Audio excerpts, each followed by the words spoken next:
Welcome to VolleyTalk alongside Mearson Austin. I'm Elliot Skelly. Join us today, head coach of the Milford Eagles, Jim Siciliano. Coach, how you doing?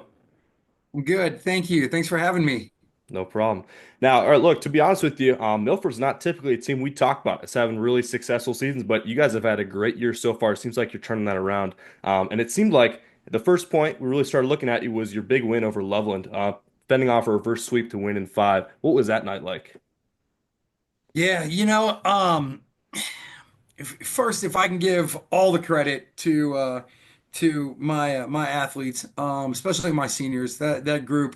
I've got six seniors this year, and they have put in the work over the last few years, and that was sort of the game.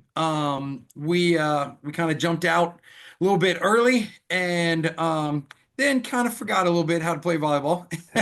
Happens. But then came back strong, and you know what? Honestly, with minus just a couple hiccups, we've been playing pretty solid volleyball, and again, it goes to the amount of effort that my guys have. I try to say, okay, we're gonna have an easy practice today, and 15 minutes in, everybody's sweating and everything's a competition, and they're just working hard, and I'm like, no, no, no, it's okay. We can slow down a little bit, guys. That's just how they are. And going back to that lovely game, it was, I think, all that preparation and all that hard work and that constant focus and really just drive to do the best we can is what allowed us to really push through in the end.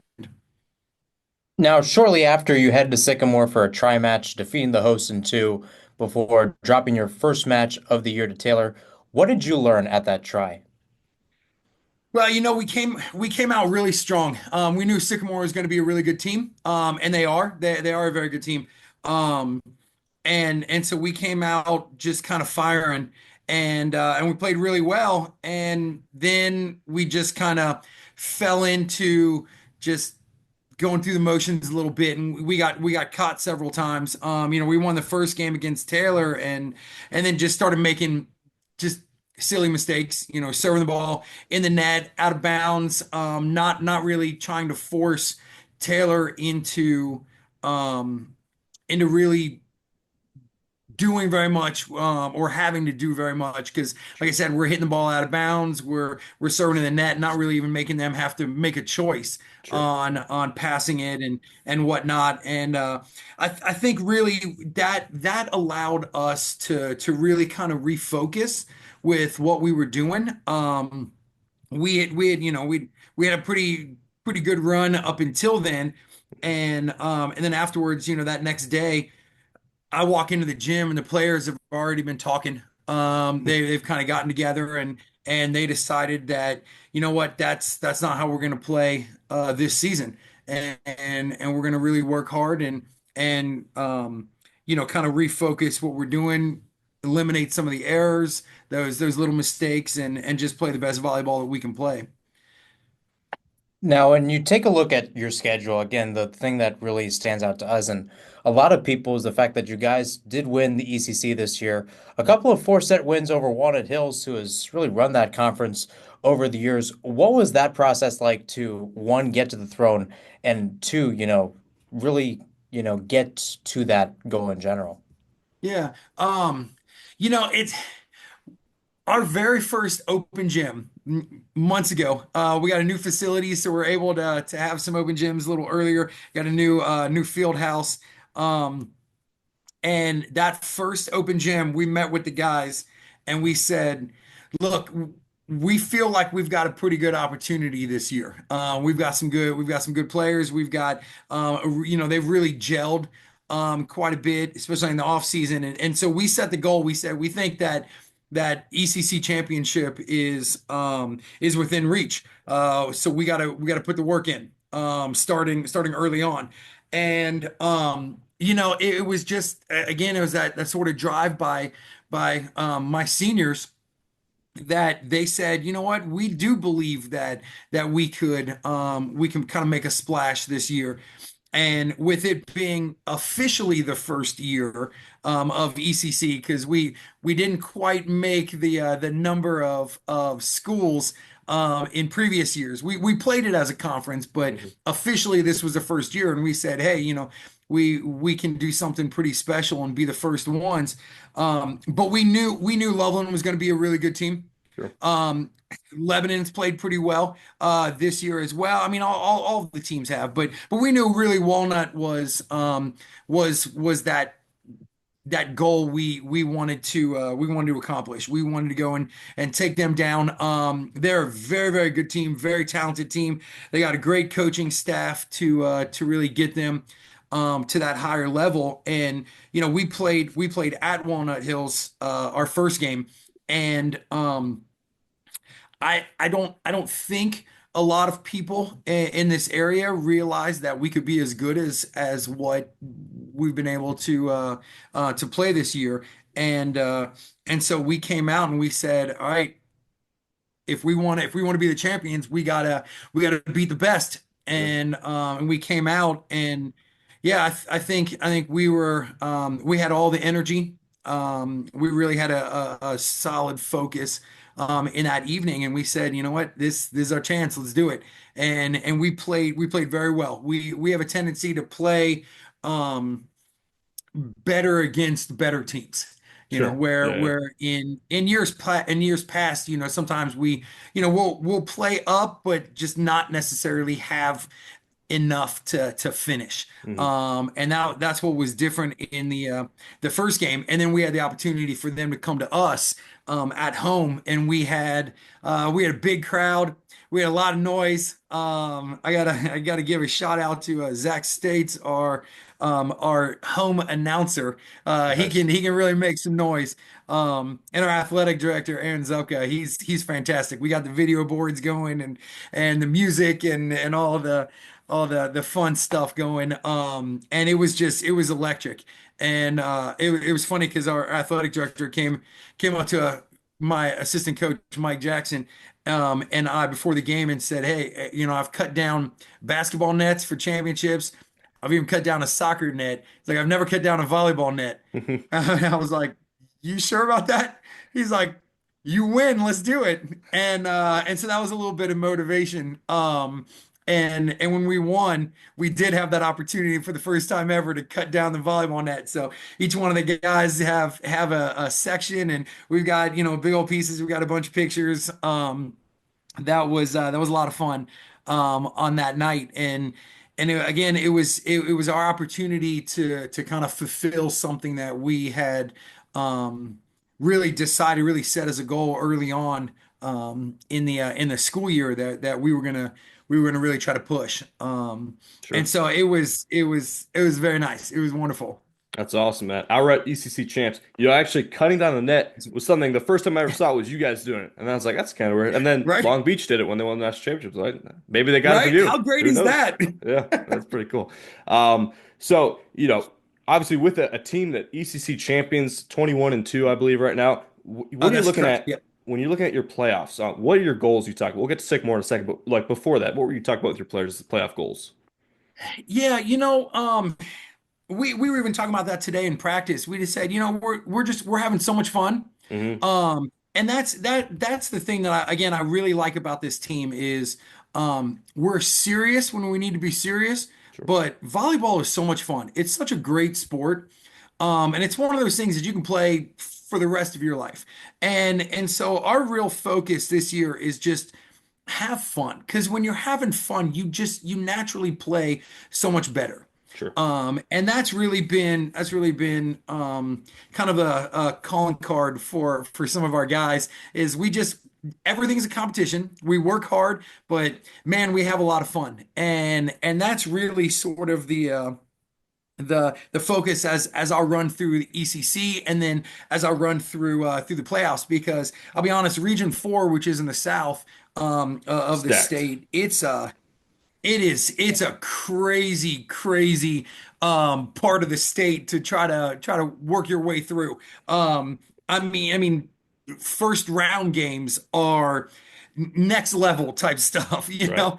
Usually you don't have just sort of those easy kind of play-in games. You got to bring your stuff from the very beginning. So we know that we've got a very stacked area down here in the South. And so our focus really has been have fun and just play our volleyball, right? Play There you our go. tempo, play and it doesn't matter who's on the other side of the net as long as we take care of our business, then we got a shot.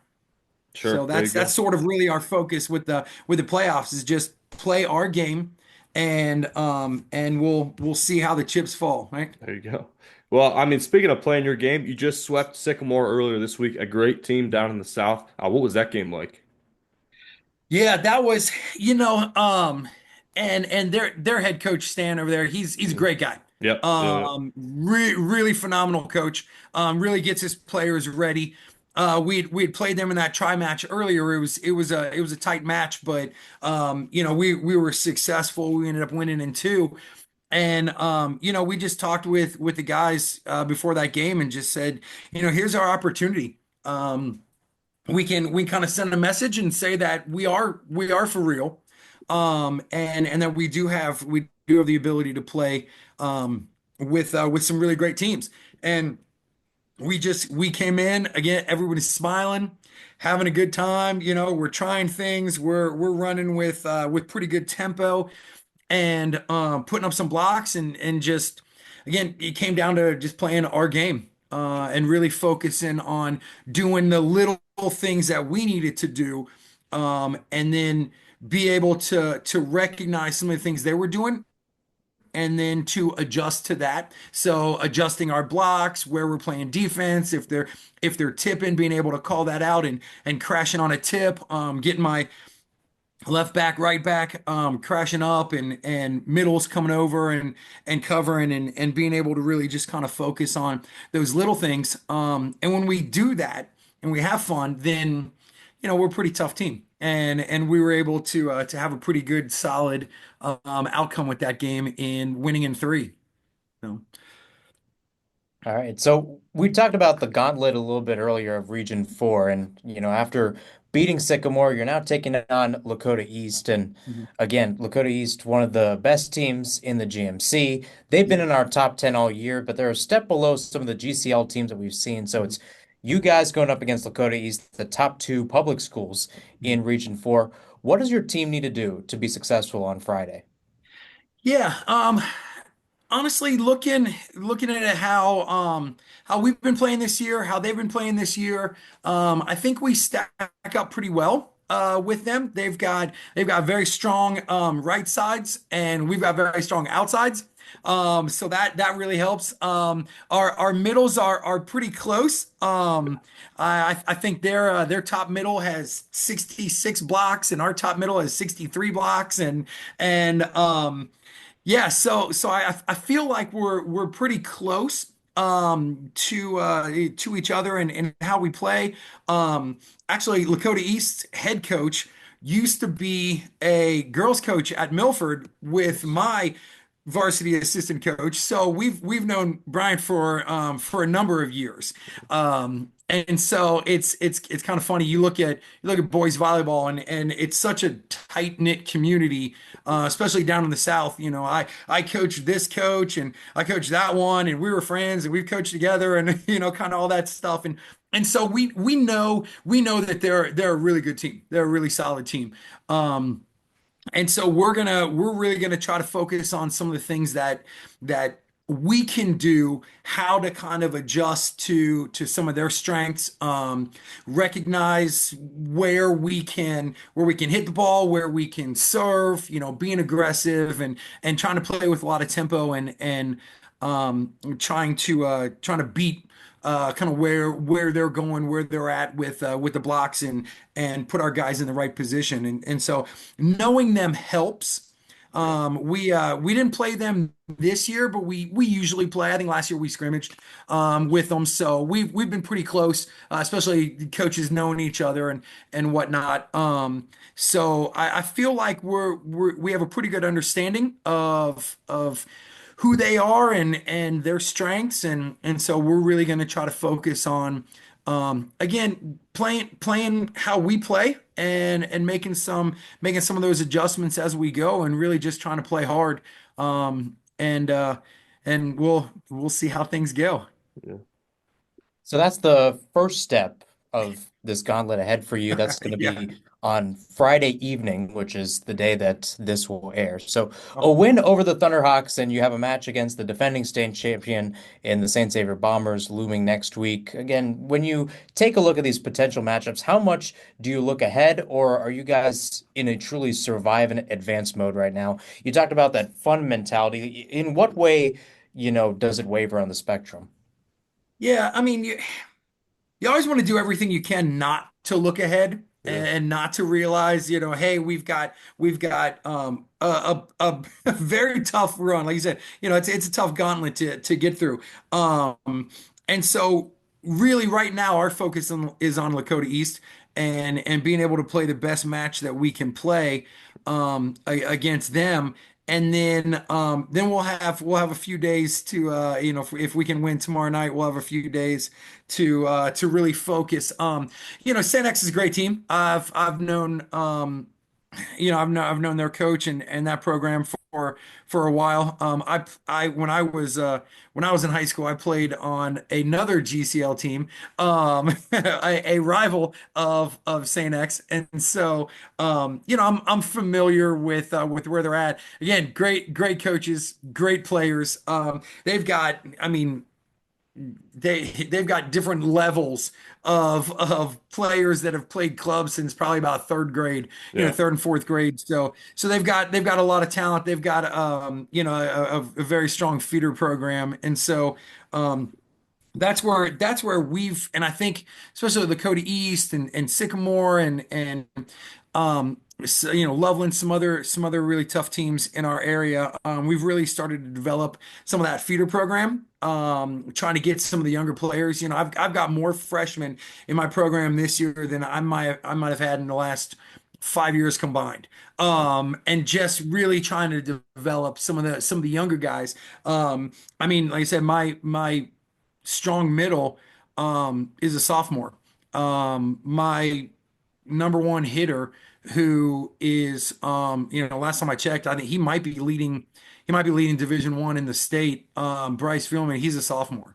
Mm. 6'4" sophomore, has been playing since third or fourth grade.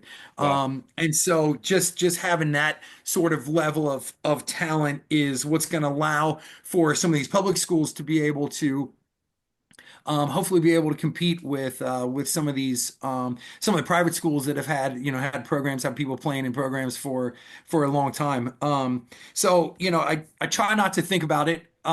It's there, it's there, and you have those nights where you don't sleep very much. And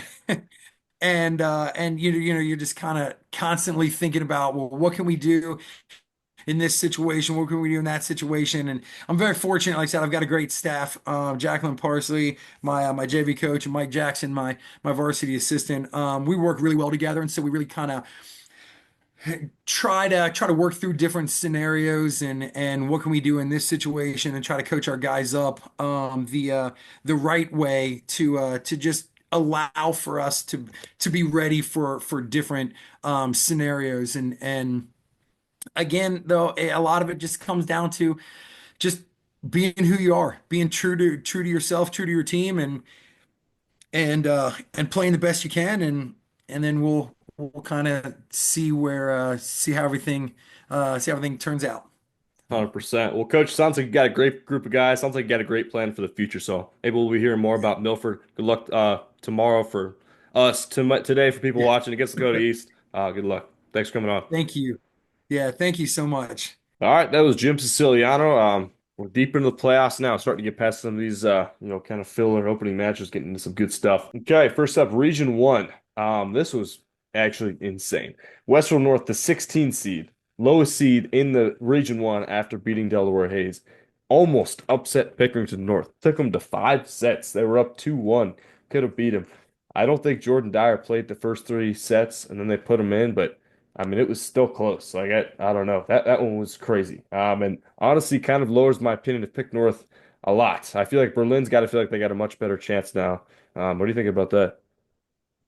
Yeah, I mean, again, you can take a look at the two sets Pick North lost. It's similar to what we talked about with Sycamore and St. X last week, where Joe Taggart wasn't playing for a good chunk of that match, and it really showed in St. X. It's a similar situation with Pick North, too. They lost that second set 23-25, and that third set 25-27, and that's kind of the intricacies of the playoffs, right? You'd think that you're in the clear and you can rest some of your best players, and that's just not the case. So credit to Westerville Central for fighting, and despite being one of the lower seeds here, that's a 16-1 competition. We usually don't see upsets. There's not too many upsets in this Especially not type of like that. range. I mean, come on, man, that's crazy. I And don't that know. that that's the Sycamore's upset a of the century if it happens. right, exactly. I mean, Sycamore's a solid team. Western Central, I think, was 4-19. This Pickering North team that's only lost twice this year, like number five or whatever in our rankings, number six. Like, I don't know. That would have been crazy. Either way, they escape. I'll take them going to the Yeah. regional semifinal over Big Walnuts. See, give me New Albany over Western North, although I think that one will be a battle. I feel like New Albany's peaking at the right time. They swept Berlin at the OCC Challenge, so I like New Albany to play Pick North in the regional semifinal. On the other side of the bracket, this one will be a battle too. But I think Gahanna Lincoln gets done over Liberty this year. And then Berlin over Westfield South is pretty easy. So I think Gahanna Lincoln versus Berlin on one side of the bracket, Pick North versus New Albany on the other. I mean, I think it's going to be Pick North doing a pretty good job against Big Walnut. Again, it's probably not going to go to extra sets, but knowing what we saw earlier this week, you never know. I think with Dyer back in the lineup full time, I think Pick North's able to get it done. They're able to get the scares out of the way. And then Berlin, the same thing against Westerville South. They should be able to take care of the competition. I'm looking at those two middle matchups, though. New Albany, Hmm. again, able to stave off Olentangy. That's a close one against Westerville North. That whole region, we talked about it before. There's a lot of, parity, and it's so interesting to see these different matchups overall. And you take a look at or rather New Albany's schedule. This is the first time they're playing Westerville North this season, so it should be an interesting game. But I think New Albany gets it done. We've seen a lot of six seeds beating four seeds before, especially in the Columbus area.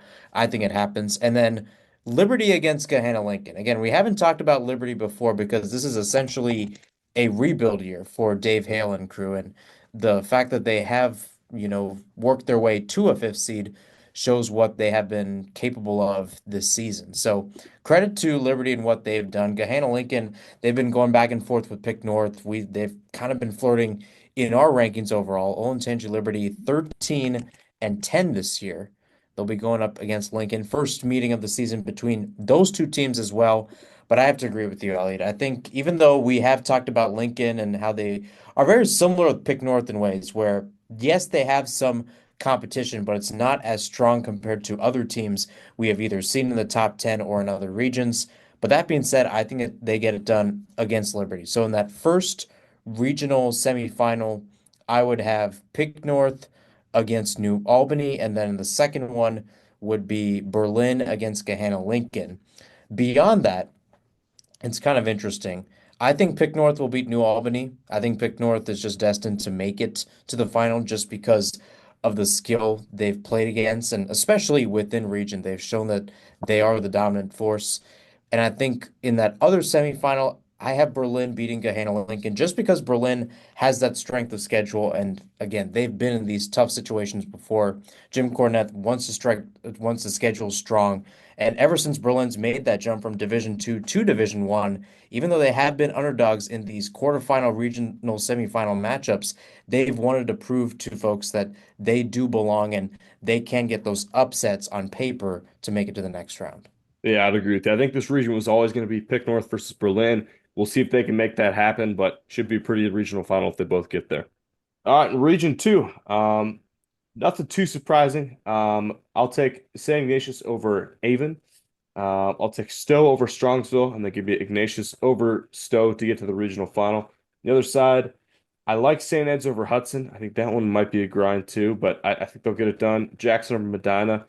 And then I think Jackson's the best team of these four. I think it'll be Jackson playing St. Ignatius in that regional final. Yeah, I have to agree with you there. I think the one thing I would say that's a little bit different, I'd still have Ignatius over Avon, Stowe over Strongsville. Hudson St. Ed's is such an interesting battle. And I Oh think yeah. St. Ed's having the edge might get them through, but you take a look at Hudson. I mean, it's a 25-13, 25-11, 25-12 victory against a Brunswick side they lost to earlier this season. So this side under Larry Meehan has grown a lot over the past few weeks. And in this, once again, tight battle, four seed against three seed, we saw it a lot today in Division Two. A lot of games that were, relatively speaking, toss-ups. You don't know which way it's going to go. And you take a look at Hudson's schedule. They lost to St. Ed's in four, but that was all the way back on April Fool's Day. They actually lost twice in four, once on March 14th to start the season, and then the other on April 1st. And give me Hudson in that one. I think Hudson is another team that's peaking at the right moment. I think they make it on to the regional semifinals. Jackson will handle Medina, but again, I see Jackson manhandling any of the team that's come out of Hudson or St. Ed's, whoever wins that game. And then Ignatius, once again, as they did to start off the season, should handle Stowe. So, as we kind of sort of expected, and we've kind of seen down the way a little bit, it's going to be a Jackson against Iggy final. In Region 3, really the only I don't know. The only first round matchup I was really interested in was Derby Jerome. I got to see some of that. Jerome ended up getting it done in four. Again, man, I mean, playoff Jerome, they're 3-0 against Derby this year. That's pretty cool. So they'll play Upper Arlington. I I don't know. This one I think is probably the one I'm most interested in. Upper Arlington Jerome. I want to say Upper Arlington, but I mean playoff Jerome. I think give me Upper Arlington in the battle to get through here. And then I like Davidson over Beaver Creek, and then give me Davidson over Upper Arlington to get to the regional final. Another side of the bracket, Thomas Worthington over Middletown. Kilbourne took down Bradley in 5 sets. That was pretty cool. So then it's gonna be Kilbourne versus Fairmont. Fairmont, had a good record, so they got a pretty good seed, but they're going five with Kaufman. That is not something that they would want to do in that first round. And you talked about it, hey, sometimes playoffs would just don't play the way we're supposed to, but that's, they played pretty close with them all 5 games. And Coppin has not been the very best team in Central Ohio this year. So I like Kilbourne to pull the upset and come out over Fairmont, and then give me Thomas over Kilbourne to get to the regional final against Davidson. I think that that bottom part of the bracket, I have Thomas Worthington beating Middletown. Give me Kilbourne over Fairmont as well. We just haven't heard that much noise from GWalk this entire year. And I Yeah. don't know if it's because they haven't been playing outside of region or outside of conference that much, but they've been very secluded this season. And I think it might come back to haunt Fairmont despite them hosting this game. So give me Kilbourne against Thomas Worthington in that bottom regional semifinal, and the Cardinals will advance to the regional final once again. The top half is where I draw my attention to, rightfully so. Yes. That Jerome Arlington game is so interesting, not just because it's playoff Jerome and we've seen what playoff Jerome has done in the past. I'm looking at Upper Arlington because this is a team that in the regional quarterfinals in 2023, they were a four seed, if I'm not mistaken, hosting a six-seeded Thomas Worthington, and the Cardinals won that game in Upper Arlington's gym. The year after that, it was Upper Arlington taking on Hilliard Davidson. If I'm not mistaken, it was the same seeding. Upper Arlington was a four seed, Davidson was a six seed, and Davidson won that match. Now, obviously, 7-2 is a little bit different, but this is a Jerome side that at times has flirted with our top 10 rankings. Can't really say the same for Upper Arlington. Give me Jerome to win that game. I'd say in a close 5-set battle. And then Davidson against Beaver Creek. Like I said before about Fairmont, I just don't think the GWalk has really challenged a lot of the state this year. Correct. Davidson on the Yeah. other side has gotten a little bit of competition against Thomas Worthington and others, so they seem a little bit more battle tested, especially with Ryan Monahan coming back. Give me Davidson to advance to the next round, but I think that's going to be a close battle between Jerome and Davidson. But give me playoff Jerome to advance to the final. Give me Oh, a Thomas Worthington final. That's going to be interesting. that will But be. I Yeah. think this is the year for the Cinderellas, and we're going to talk about what's happening with Division Two later and all of the stuff happening, especially in Region 8. But I think some of these lower seeds are coming in with a chip on their shoulder, and they're going to start to make a run. I will say Jerome at 7 makes 0 sense. I think Beaver Creek's overseeded. I think Darby was overseeded. I don't know how the heck Darby gets the 6 seed over Jerome when Jerome beats him twice in the year. So that being said, a little extra motivation. Hey, you're the 7 seed, and I mean, they have a legit shot, whether I pick them or not. They have a legit shot to get to the regional final. So yeah, that'll be pretty sweet. Really excited to see that pair of regional quarterfinal matchups. Over Region 4 of the South, I'll give me St. X over Fairfield. Milford versus Lakota East is going to be really interesting. I'm tempted to say Lakota East, but I don't know. I like the way Milford handled Sycamore, and plus a little bias. We just interviewed the coach. Let me see. I'll take Milford. Give me Milford in the upset, and then give me Saint X. Unfortunately, I think you're gonna find their end there. But Milford, I think a solid team. Lakota East, although they've competed well, they haven't really given us any super big wins yet this year. I think this could be the time for Milford to make a statement, and then just not be on the level of Saint X. And then Saint X get to the regional final. On the other side of the bracket, Elder over Mason. Moeller over Walnut Hills. I think that one will be fairly tight. Maybe Walnut Hills even takes a set, but I like Moeller getting past him. And then they play at the pit. That one, I think at the pit. I think at the pit gives Elder the advantage. If it was at Moeller, maybe my answer changes. But, and we saw that actually play out in the regular season. At the pit, Elder took care of Moeller, no problem. And flip-flopped, Moeller took care of Elder. I mean, we talked about the one set was like 15-0 to start. So, yeah, but at the pit, I think playoffs, I think Elder gets it done over Moeller, and it'll be Elder St. X in the regional final. I agree with you as well. I have St. X or Fairfield, rightfully so, in three. If it's not in three, then there's going to be a little bit of danger for the Bombers going forward. Milford Lakota East, I mean, the best team in the ECC against the best team in the GMC. We Yeah. talked about it earlier in the episode. The top two public schools in this Region 4. It's a close one, but I think the fact that Milford did not have to really go to Marathon against a Sycamore side that is known for playing very close in the GMC. Again, this isn't the Owen Walsh era, but it's still a decent Sycamore side. And the fact that Milford handled them in three, and the closest set they faced was the last one, which they won 25 to 20, shows that Milford's ready for the test. Give me Milford to the next round, but they'll lose to St. X in the regional semifinal. From there, going to the bottom, I have Elder beating Mason. That should be a sweep as well. Moeller Walnut Hills, don't be surprised if the Crusaders sweep, but I think Walnut Hills might take a set. They did take a set off of the Crusaders earlier this season on May 8th, which ended up being Walnut Hills senior night. It was a 3-1 loss for them.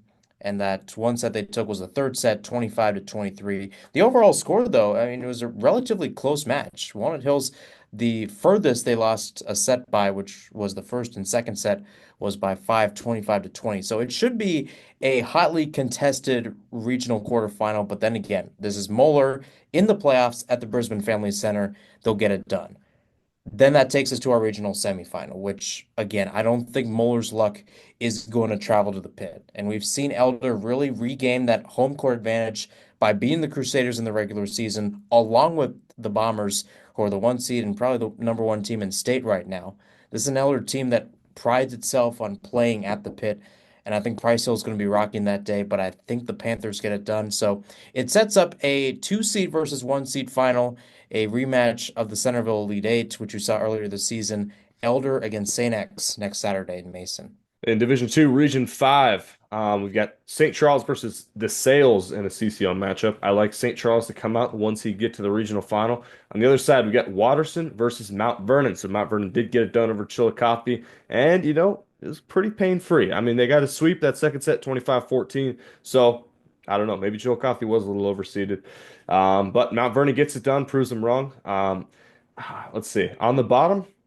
I think give me Mount Vernon. I don't know. Watterson, they've been impressive all year, but they took some tough losses late in the season. I feel like Mount Vernon usually peaks for the playoffs. I like Mount Vernon to play St. Charles in a regional final. And I mean, you take a look at that bracket overall. This is a Mount Vernon side that has beaten Waterson twice this season, so they have Yep. that experience. They beat Waterson in five on March 21st. That game, a road game for Mount Vernon before sweeping them on their home court on April 25th. So that should be a game that goes in favor of Mount Vernon. That's the bottom part of the bracket, and then the top part of the bracket. DeSales against St. Charles once again. I think St. Charles gets it done. I think they're starting to find their groove again. They were kind of in a battle of whether or not they were going to get that one seed, but eventually came out a couple weeks before the end of the season. And I think they're trying to show their power as a one seed. I think they do so. And it will set up an interesting final overall between Mount Vernon and St. Charles. In Region 6, relatively chalk so far. I like St. Mary over Roosevelt, get to the regional final. And I like Firestone over Walsh Jesuit. It shouldn't be as pain-free, but I do think Firestone gets it done. And we've got the chalk matchup there, St. Mary versus Firestone in the regional final. Yeah, I agree with you. I think this is the most chalk of all the regions we've talked about today. And what we're going to talk about, that Walsh Firestone matchup is relatively interesting because you could have put Walsh in the top 10. I know we were both flirting with it at the start of the season. They're Hmm. currently 15 and 8 right now. And, they've won their past couple of games. They did beat Firestone, though, on May 9th. So let's not forget that Walsh is a good team. Maybe they Yeah. haven't been the most consistent. So we never know what could happen, but I think this is a Firestone team that, again, has showed their power throughout this entire season, beating STVM in that try earlier in the season. I think they can show that they are that runner-up or that top two in Region 6. It's going to be a close battle, but I think Firestone gets the revenge. St. Vincent St. Mary should easily handle Roosevelt, so it's going to set up a chalk final, in my opinion. Firestone's an interesting team. They just have like athletic freaks who can jump out of the gym and pound the ball. And then it's like, I don't know, like can't pass a free ball sometimes, right? It's just like the like insane athletes, but maybe not everyone's as experienced with volleyball as a team like St. Vincent St. Mary. So they're kind of a wild card team, but I think being able to host it too, I see them getting it done, going to the regional final. In Region 7, looks like Nordonia is rolling right along, so I like them over Chardon. Although, Chardon's been a pretty good team historically. They got the win in five over Bard Early College, but I do think Nordonia keeps it rolling. On the other side, we got Berkshire versus Villa Angela St. Joseph. Um, Give me Berkshire on this one. I like Berkshire versus Nordonia in the regional final. Yeah, this Region 7 is starting to be a little bit more chalky compared to the past couple of years that we've done this. Again, Yes, a couple of upsets in the first few rounds. Independence beating Garfield Heights. That's a 10 seed over an 8 seed. Again, we were pretty high on Brecksville Broadview potentially being a top seed. They entered as a 7 seed. They were ousted by Berkshire in 4 in the first first round. round. Not That necessarily. was a whiff on our part. Yep. Yeah.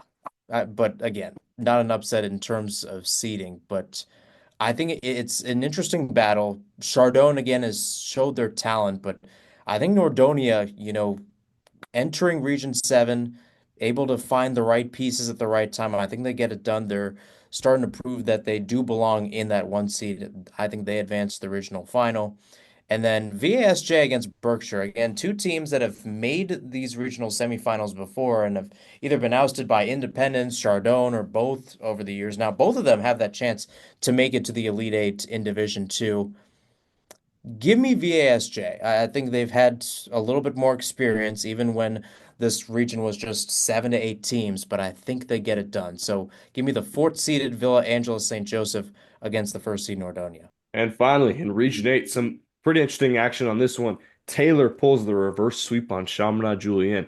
I did not see that coming at all, let me tell you. I mean, even though it's not technically an upset based on seeding, I thought Chaminade Julienne was like the kind of sleeper pick team, like the best team on the side of the bracket. Nope, Taylor gets it done, sneaks by in 5 sets. They'll play McNick in a regional semifinal. Unfortunately, I don't think the train is going to keep rolling. McNick, we might be talking about do they drop a set this playoff? That's how dominant I think they're going to be. McNick to the regional final. On the other side, Roger Bacon over Bishop Fenwick in 5 sets. Are you kidding me? And that's after 13 to 25 from Fenwick to start the match. And then they choke it. Roger Bacon moves on. That is incredible. We had Fenwick as our number 2 team in the state all year. Roger Bacon in the conversation, yes, but I thought, hey, if there's one team that can stop McNick, maybe it's going to be Fenwick. And now Fenwick doesn't even get a chance to see him. Roger Bacon moves on. That's incredible by them. And they're going to be playing Loveland, who took down an Ulster team who's kind of been hot and cold this year. That's not super surprising, but Loveland versus Roger Bacon should be a great game. Honestly, I feel like I got to go with Roger Bacon now. I mean, I feel like they're on fire. If they could beat Fenwick, they could beat anybody that's not named McNick. I mean, this Roger Bacon team, we saw the bracket and we said, are you kidding me? Yeah. May 12th, the first day of the bracket, the first day of the postseason, and they're going to take on a team that's just a seed higher than them in Baden. On the road, mind you. They beat them in a 5 set thriller, and then they take down Fenwick after beating Dunbar the day after.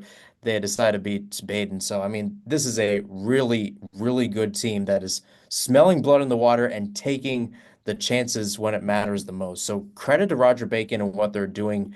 And again, another interesting private versus public matchup as Roger Bacon visits Loveland. Again, I don't care where they play. They could be playing at the state championships or they could be playing anywhere, any venue in the state of Ohio. Doesn't matter. I think Bacon moves on and will take on Loveland. It's kind of interesting when you take a look at McNick and the route that McNick could take. Again, they're going to beat Taylor.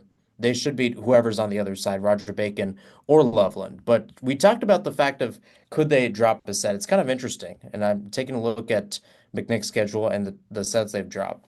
They dropped a set against Baden on March 25th on the road. Dropped a set against Fenwick, who is now eliminated on the road on April 3rd. Also dropped a set against Fenwick on April 24th at home, and then dropped a set at home against Loveland on May 8th. That's it. Four sets dropped in Division Two play. This is how good this McNick team has been playing in Region 8 and in Division Two play in general. And then also 20-1, but also defeating a Moeller side earlier this year. Their Not only just loss of defeating, the season. sweeping Moeller and Elder. Very That's the true. level Very they're at. true. Their only loss of the year was to St. X, who's number one in our rankings in Division One. So this is a McNick side who's really, really good. They're on to the finals. So give me the six-seeded Roger Bacon against the first-seeded McNick in the Region 8 final. I will say the last time that, I mean, in the history of our podcast, I haven't ever said that, like, I wonder if this team will drop a set this playoffs. Even like DeSales and D2 had some competition last year. Like, Liberty had a chance to stop X, couldn't get it done, but still took them to four.